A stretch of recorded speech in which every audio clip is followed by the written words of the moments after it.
Welcome to another episode of Silvie and Didy React. I'm Silvie, And I'm Diddy. and today we're responding to a video from X talking about why Trump voters will go to hell. But before we talk a little bit more about that, please remember to like, share, and subscribe if you like these videos and you want to see more of it. Sylvie, I have to say that Mhm. intro has me intrigued for this. Yes, I came across this video and it was a reaction to the Trump reelection. Okay. We're not going to typically be just political, but right after a very contentious presidential election, it's hard not to have a lot of things become political. Right.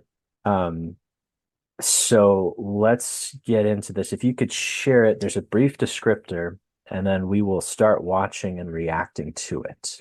Yeah. So let me pull that up here. Just want to double check that you can see this. I see it. Great. So the poster is Dr. Jebra Faushay. I don't know if I'm saying that correctly or not, but this person posted on X, if you're a Christian who voted for conservative values, you're going to hell. Let this preacher explain the many ways in which you've sinned by casting your vote for Trump. So, with that in mind, we're going to watch this video. Okay. So here we go. And this one is for the Trump supporters. You are going to hell for this. You're going to hell for this.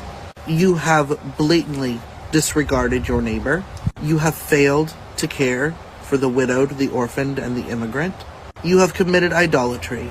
And you have become lost in your greed and your lusts. You are proud and envious. And you will face that reality on Judgment Day. A lot of you have become too arrogant to believe that you could go to hell. A lot of you have become so idolatrous that you don't think that man could get you there. But you All are right, wrong. pause. And I have never. All right, so Diddy, this is your first time watching this. What's your initial reaction when you hear this preacher? So I think it's important for me to say this. I am a Christian myself. Hmm. Um, and then if people are curious, sometime we can get into my specific Christian background. But um, my first reaction is Romans 3:23, for all have sinned and fall short of the glory of God. Hmm. So so the so to say I am a sinner, hey, I agree. Yeah. Imagine that. But then to say that you call yourself a Christian and because you've done this, you're going to hell. I just kind of chalk that into the same category as people shouting on the street. Yes. Not that this can't reach certain people, and they won't be open to hearing it, but that's certainly not, in my opinion, the best way to reach out to people, especially if you think um, that they are going to hell. Yeah. Yeah. I actually really like that response. This is why you're such a good friend. Um, it's like it's so easy to like punch counter punch. It's like, well, this is the reason. Like, if you voted for Kamala Harris, you're going to hell, and blah blah blah. Like, what about these sins on this side? It's like, no, no, no, you're missing the point. Like, if you have any sin, that condemns you. Hmm.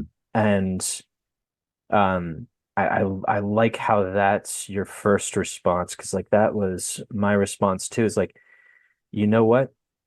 As controversial as that is, there are people who idolize leaders and Hmm. they de facto live as if like in the ancient Roman times, this leader, Caesar is God type thing or Caesar is Lord, and they live like that.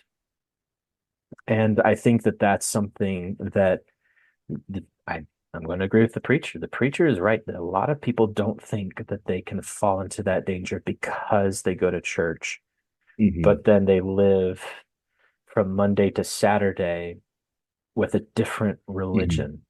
Hmm. Um, the only thing that I would do. is I would expand that in uncomfortable ways. If you can be condemned to hell for your idolatry of one political leader, that could happen with idolizing the other political leader. Absolutely. And even more uncomfortable is myself. Like, goodness gracious, loving your neighbor in abstract. I like am convicted of the times that I don't love my family well, that I'm Right. incredibly selfish and angry. And like, I just become so much more aware of the ways in which, like, goodness, like, even if that weren't in the law, if it were just love God, and love your family, like pretty basic, like there's so many times when that doesn't happen and that like Hmm. surprises and shocks me. Um, but it definitely convicts me. Hmm. Yeah. Hmm. Yeah, and that's where like that conviction for me has recently grown even greater. Like as I Mhm. reflect on the New Testament and what Mhm. the there's a prophecy, I forget where it was, but basically God says he's going to be bringing a new covenant and he's going to be writing it on our heart. Yeah. And that's sort of what Jesus gets at when he's talking, you know, uh, forgive me, I forget where exactly, but he basically says, like, if you have been jealous of another, you have committed adultery. Yeah. It's not just, it's no longer the Old Testament doing the act that is a sin. Hmm. If you feel it in your heart, if you've had this urge, uh, then if you've hated someone before, you've committed murder. Well, yeah, and just like, That's essentially what Jesus is saying. And so it's like the it mhm. it goes even deeper in the New Testament. Um, we're under even stricter rules, you Yeah. could say, in some ways. And I think people like to get on a side tangent there. I think people sometimes, hit back like, oh, God is like trying you for thought crime. And it's like, you're missing the point. The point is like your heart, your soul is bared before God. Hmm. Like that's the thing that he sees before we like, and what Jesus says about the ceremonial laws, where it's like, it's not what you put in your body that makes you unclean, it's what comes out of your body. Yes. Like if from the heart is coming the desire that overflows into rage to like murder somebody, God sees that whole process from start to finish. He sees it for lust. He sees it for all of the sins. And so pretending like that's just not a thing until it bubbles to the surface is like pretending that the iceberg isn't a thing until you can see it poking above the surface. It's like your ship's going to wreck on it because it's there. Right. Yeah. Well, I feel like at this point we've really beat this point to death. Do we want to continue? Yeah, Do we let's want to do it. continue the Let's do video? it. Okay. And just let me know if you want me to pause at some point before You the got it. end. Or you can pause too if you want. Felt something with such conviction in my entire life.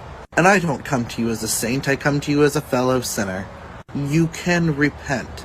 You can walk away from this. You can start to atone. But I doubt any of you will. I think that if God himself came down from the heavens, laid hands upon Donald Trump and called him the Antichrist, you would still follow him. Yeah, I'm pausing there. Yeah. Yeah. Yeah. Um, I feel like this is sort of getting into the point of like you made a point there that I just want to bring back up of idolatry on Mm, both sides. Uh, but I am actually curious. Um, the good doctor says that like Trump supporters can atone, yeah. and I guess I'm just my reaction was, what does a Trump supporter need to do?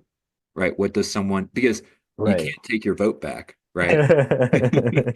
Uh, so what can that person do? So I guess we'll see. I'll keep playing unless you want to No, I was going to say they something do else. answer that. The preacher's going to answer that. So Okay. I'll be curious for your reaction. Yeah. Because what, he's promising to make eggs a little cheaper? Like, I'm not happy with the price of eggs either, but I am not willing to risk my eternal soul for it. I am not going to place a convicted predator into a position of power in the hopes that gas will be under $3 a gallon. I am a simple man, and I am not that greedy. You had two choices that did not involve you putting into office the best friend of one of the most prolific child traffickers in modern history. You could have downsized your life, gotten rid of that big giant truck of yours, and all your expensive weapons, or you could have gone out and fought for higher pay, or an end to corporate corruption. You chose to do neither of those things because it was easier to blame immigrants. And that is laziness, that is sloth. You saw hatred as the path of least resistance and the best way to maintain. So that, I think, is what the preacher is saying. In full disclosure, I believe that the preacher is a trans man. Okay.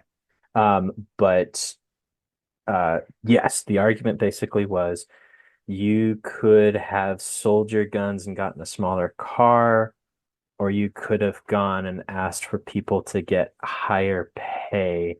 And those are some of the ways that you could have atoned and then not blame immigrants for your problems. Right. Yeah. I mean, I'm gonna be honest here. Immigration was one of the biggest concerns of mine coming into the 2024 election.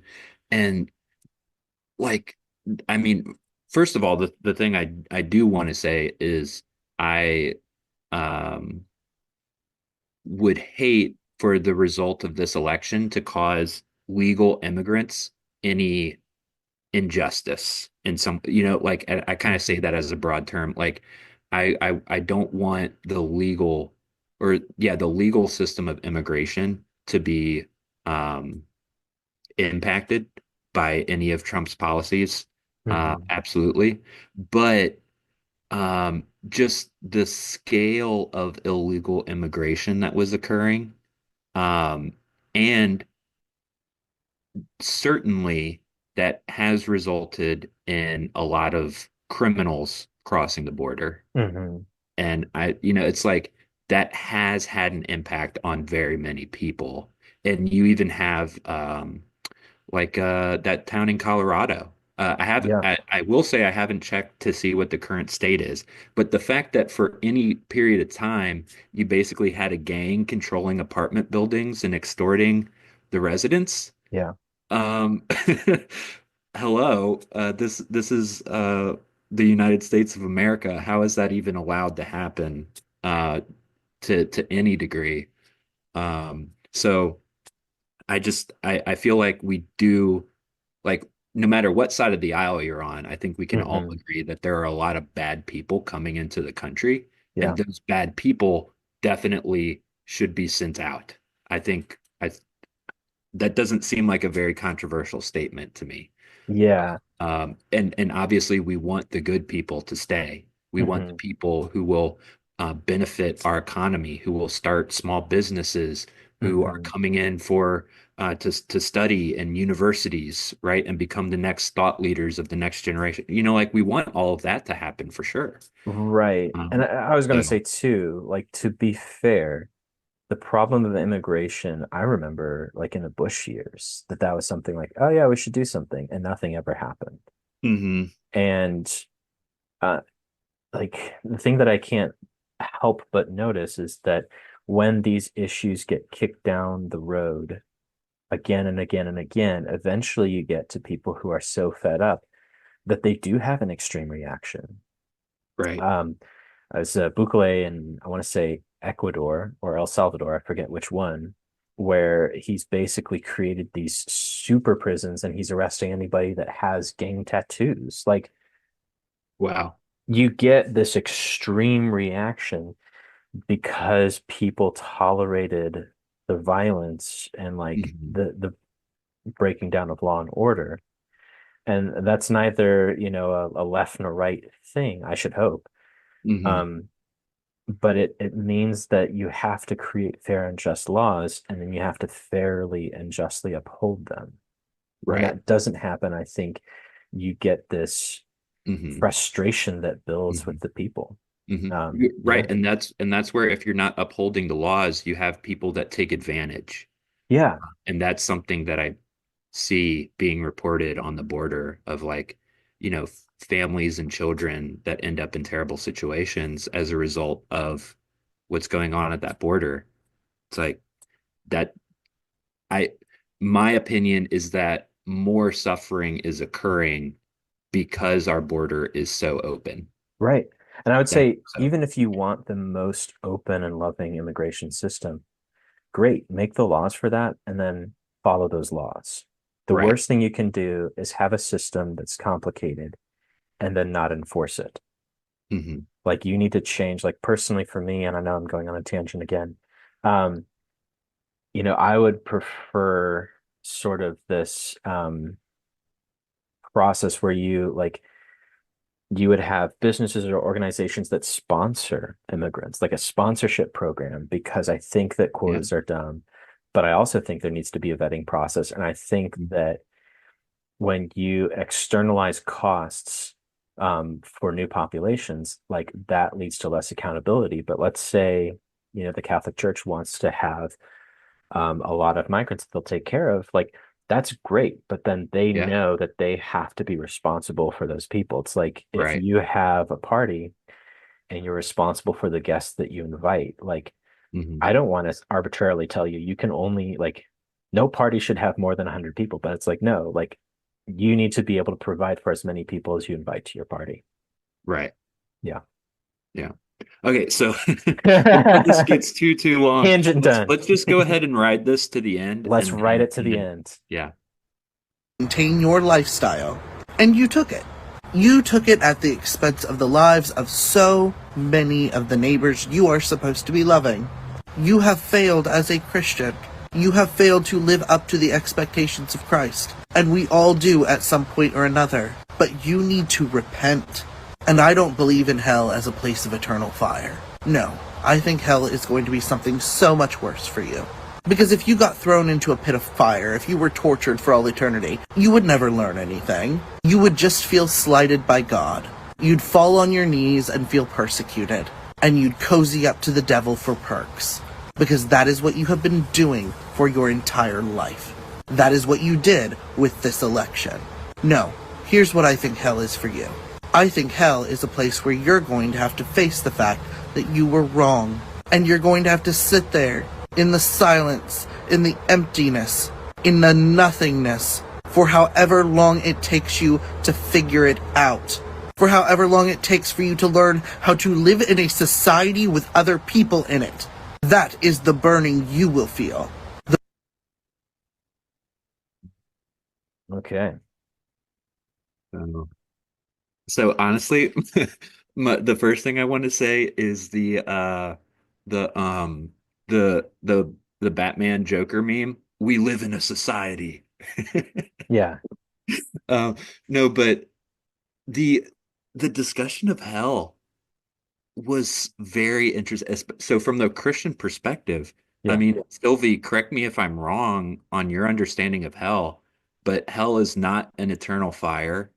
Hell is just complete and utter separation from God.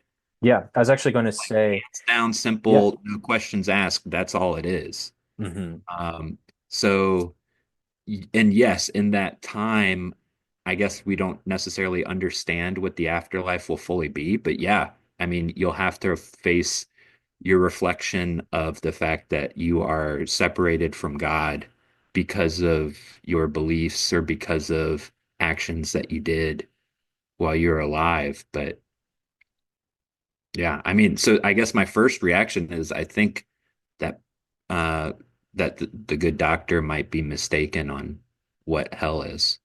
Well, I was going to say too, I actually appreciated that the point was, it's not just a big eternal ball of fire or pit of fire. Yeah. Um, and the reasons were pretty solid, actually. So Mhm. I was impressed by that. I do think I would actually agree that you are confronted by your mistakes. And, like, Okay. the Okay. Yeah, example, so maybe I yeah, was just understanding what the doctor was saying incorrectly then. Right, like that hell is you are in the loneliness and isolation. You're confronted by your mistakes and the knowledge that you were wrong. Hmm. I think that there's like some evidence to bear that out. Like the Right. biggest case study was Jesus's parable of the rich man and Lazarus. And the rich man is in hell, knows that he's in hell, knows that it's a mistake to be there because he's trying to get out and he's trying to ensure that his brothers don't go there. Mm. So I think that there's a sense in which people are confronted with, Hmm. yeah. So like I'm agreeing in very interesting places with this video, which you would think that we'd be like, oh, like this is awful, never listen to this trash. But it's like, no, like, there's going to be a kernel of truth that you can find in pretty much anything. Hmm. And I would say that's a very true Yeah. thing. Okay. Yeah. So I think I must have just Hmm. misunderstood then with the comparison of the eternal ball of fire. So yeah. So it sounds like then that I guess I would be on the same page with you then that to a certain extent. I guess so. Then where the disagreement comes is perhaps that the way you voted in this election is like the one thing that could send you to hell or not. Yes. So that, yeah, that is Um, the thing. yeah.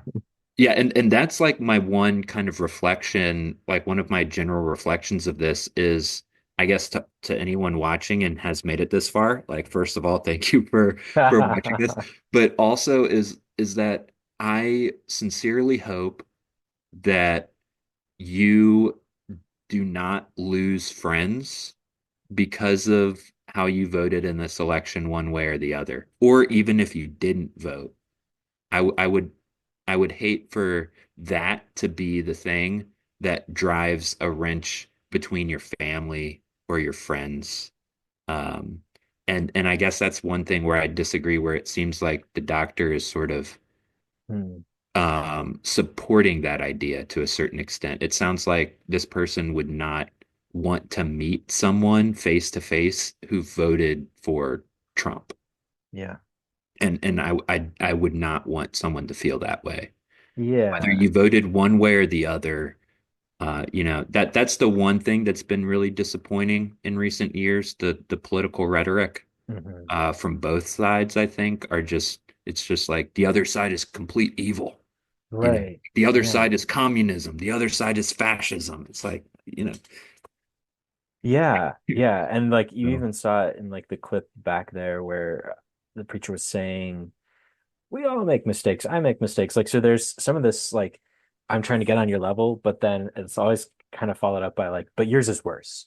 Like, right. Yeah, yeah. which Yeah, that would probably there's be the there's thing that we almost like disagree with. an there is almost an implication in there that Yeah. what the so presumably the doctor voted Kamala, Hmm. and is saying that that is a way that keeps you out of hell, or this is like the right choice. Right. And to just so strongly say that if you made that choice, you're good, and if you made this other choice, you are going to hell. Hmm. That dichotomy, uh, you know, I I think you and I would both agree, and what we kind of said in the beginning is that that basically just sounds like political idolatry, which the Yes. preacher specifically called out Right. at the very beginning of the spiel. So, Yeah.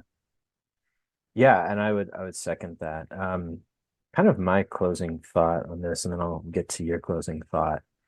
Um, Something that just came to my mind as we were watching this is I'm 100% certain that not all of my friends and associates that I love and care for and genuinely want to hang out with will go to heaven.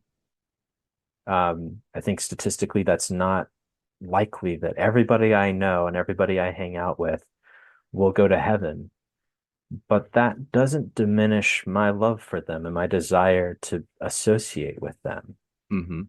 I would say you would be very hard pressed to find a person who, like, all of the people that they know, and even more specifically, all of the people that they care about, would all go to heaven or all guaranteed this slot Hmm. in heaven, that there's not a chance that at least one of them is going to hell. That's a very scary thought, but then that's also a reminder if you can do that, knowing that like somebody you love and care for that you want to be associated with is hell bound, Hmm. it seems kind of silly then, like you said, Diddy, and I appreciate that. It's like, don't break up your friendships or your marriages or like your families because of this. Hmm. You already associate with people who do things that are worthy of hell, Hmm. and you maintain those relationships. Hmm. So it's not a call to divide yourselves from these people. It's a call to engage with these people, to be more involved, more Hmm. loving. Even like Jesus, like let's take his example. He associates with, he draws people like um, the disciples who will abandon him, and specifically Judas who betrays him, and is probably in hell. And he loves that guy. Hmm. That's what we're called to. Yeah. Yeah. I'm reminded of the woman that Jesus meets who a group of Jewish leaders kind of throw her at Jesus's feet, Hmm. and they say like this woman has committed idolatry or adultery. We Yep. caught her in the act. Hmm. And then Jesus goes on to say, um, let he who is without sin cast the first stone. Yeah. Like Jesus is, like let's just take the good doctor's word for it and say that voting one way is in fact a sin. Yeah. Uh, I mean, my response is let he who is without sin cast the first stone. Yeah. And it seems like the good doctor really wants to cast stones. Mm. And I'm also reminded with what you were saying of, the Good Samaritan, like Jesus is saying, like, all who are around us are our neighbors. Hmm. Like we need to be supporting everyone around us. There's the verse in Matthew, even those who like pray for those who persecute you, Mm. like act love those who hate you. Um, like the way we're supposed to engage with the world around us.